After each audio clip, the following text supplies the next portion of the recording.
ও ময়না,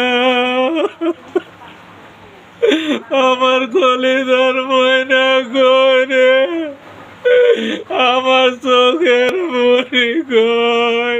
ব্রাহ্মণবাড়িয়া জেলা সরাইল উপজেলার অন্তর্গত শাহবাজপুর ইউনিয়নের ৮ নং ওয়ার্ড ছন্দমিয়া পাড়ার বাহরাইন প্রবাসী মোহাম্মদ রাজ্জাক মিয়ার মেয়ে পঞ্চম শ্রেণীর শিক্ষার্থী মাইমুনা আক্তার ময়না নিখোঁজের একদিন পর খাবলিপাড়া জামে মসজিদের দোতলায় বিধ্বস্ত ও রক্তাক্ত অবস্থায় মরদেহ পাওয়া যায়।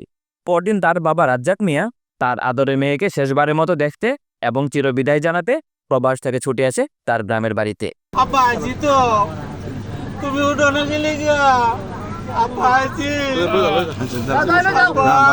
শাহবাজপুর নিয়াজ মোহাম্মদ হেলার মাঠে হাজার হাজার মানুষের উপস্থিতিতে ময়নার জানাজা ও দাফন কার্য সম্পন্ন হয়। ধর্ষণ সংক্রান্ত যে কোনো বিষয় হইলে, নারী নির্যাতন হলে যদি বাদী পক্ষকে ঘাম ঝরিয়ে আবার মামলায় লড়তে হয়, ন্যায় বিচারটা নিশ্চিত করতে তার পায়ের ঘাম মাথায় ফেলতে হয়, তাহলে আমাদের যে নারী অধিকারের কথাই বলি বা নারীদের নিরাপত্তার কথাই বলি, এটা আমরা নিশ্চিত করতে পারবো না। আমাদের সন্তানদের ভবিষ্যৎ নিরাপত্তার জন্যই আমাদের বিজ্ঞ আইনজীবীরা এই বিষয়টা ভেবেচিন্তে সিদ্ধান্ত নেবেন বলে আমি আশা প্রকাশ করি। ময়নার বাবা তার মেয়ের নৃশংস এই হত্যাকাণ্ডে মর্মাহত। তিনি কিভাবে সইবে তার এই কন্যা হারানো সুখ?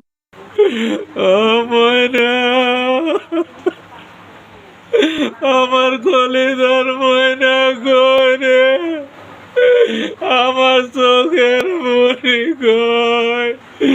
আমার মেয়ের এইভাবে অত্যাচার করছে, আমি কোনোদিন আমার মেয়ের ধমকও দিছি না, কেউ ধমক দিছি না, করতে দিছি না। খুব আদর করতাম, কোরআনে হাফেজ, আমার কোরআন তেলাওয়াত করে করে শোনাইতো, আমার কেডা কোরআন তেলাওয়াত শোনাইব। দেশের আইনশৃঙ্খলা বাহিনী ও প্রশাসনের নিকট তার আকুল আবেদন, তার মেয়েকে এভাবে যারা হত্যা করেছে তাদের দ্রুত শনাক্ত করে আইনের আওতায় এনে উপযুক্ত শাস্তি ফাঁসি কার্যকর করা হয়। আমি একটাই চাই, আমার সুষ্ঠু তদন্ত করে দৃষ্টান্তমূলক তার ফাঁসি তার প্রকাশে আনতে হবে, আগে আইনে তার ফাঁসি দিতে হবে, তাই মনে হয়। ময়নার এই হত্যাকাণ্ডকে ঘিরে এলাকাতে ব্যাপক চাঞ্চল্যকর পরিস্থিতি বিরাজ করছে।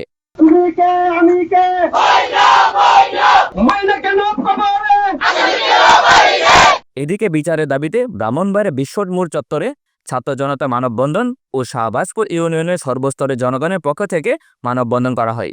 তাদের দাবি, ময়নাকে যারা নৃশংসভাবে হত্যা করেছে তাদেরকে দ্রুত আইনের আওতায় এনে উপযুক্ত শাস্তির ব্যবস্থা করা হয়। হত্যাকারী নাকি তার দুটা পা ভেঙে দিয়েছে, একটা হাত ভেঙে দিয়েছে, তারপর তাকে শ্বাসরুদ্ধ করে হত্যা করেছে এবং হত্যা করার সময় তার নাকে দিয়ে চোখে দিয়ে রক্ত বেরোছিল।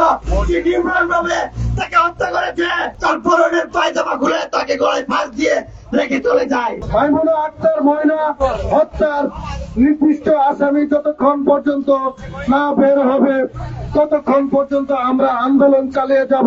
প্রশাসনের নিকট এতটুকুই দাবি জানাবো যে আপনারা অতি দ্রুত অপরাধ যেই হোক, অপরাধী যত শক্তিশালী হচ্ছে তাকে সুস্থ তদন্তের মাধ্যমে এই অপরাধীকে আইনের আওতায় এনে উপযুক্ত শাস্তি দেওয়ার জন্য আপনাদেরকে অনুরোধ করছি। শাহবাজপুরের পক্ষ থেকে আমরা রাজপথ আসি, ইনশাল্লাহ আমরা রাজপথ থেকে যাবো না যতক্ষণ পর্যন্ত এই খুনি কুলাঙ্গার, এই মাইমুনা আক্তার খুনিরা যতক্ষণ পর্যন্ত প্রশাসন যতক্ষণ পর্যন্ত অ্যারেস্ট না করবে ততক্ষণ পর্যন্ত আমরা এই রাজপথে আসি, ইনশাল্লাহ থাকবো।